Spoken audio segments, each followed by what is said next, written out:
look at Jesus and how he approaches this whole scene, it's quite instructive for us.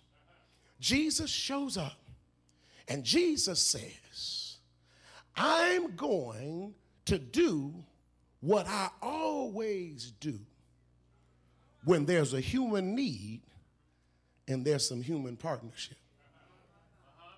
I'm going to provide divine intervention. However, I am going to command the community to perform the other part of the miracle. If I were preaching this again, or if I were already writing the book that I think this sermon is inspiring me to write, I would call it the other part of the miracle. Because we as a community of faith have become so comfortable, and even as a larger society, with Jesus performing miracles. Because if Jesus performs the miracle, then we don't have to get involved.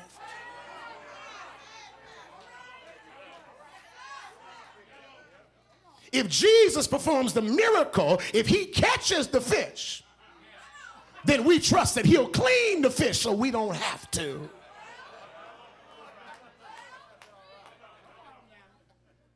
It's easier to deal with the dead than it is those who were dead but have been made alive again. Jesus shows up and he says, I'm going to do what I always do. I'm going to perform a miracle, but the communal responsibility for the other part is up to you. You have to perform the other part of the miracle. In other words, you have to be moved beyond tears. The community has a responsibility to move beyond tears to action, to do something, to save our black men by saving our black boys, to save our brown men by saving our brown boys now, rather than standing by as spectators as if this is some reality television show. Jesus says you have a communal responsibility. Remove the stone, loose him, let him go. Now Jesus sees the community do what they do. Turn over to John 12, first couple of verses. Bible says 6 days before the Passover, Jesus arrived at Bethany where Lazarus lived. Listen to John's language. Whom Jesus had raised from the dead. Hold it, you missed it. When you go back to chapter 11, verse 44, John calls him a dead man because he was still bound by a community. Once the community loosed him and let him go, John returned to calling him by his name. Lazarus, whom Jesus raised from the dead.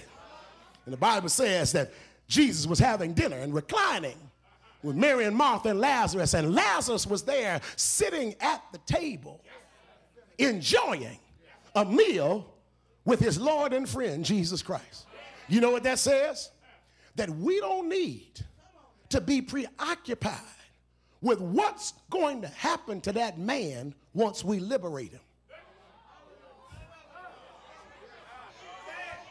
Some of us are afraid to liberate him because we're afraid of what might happen after he's liberated.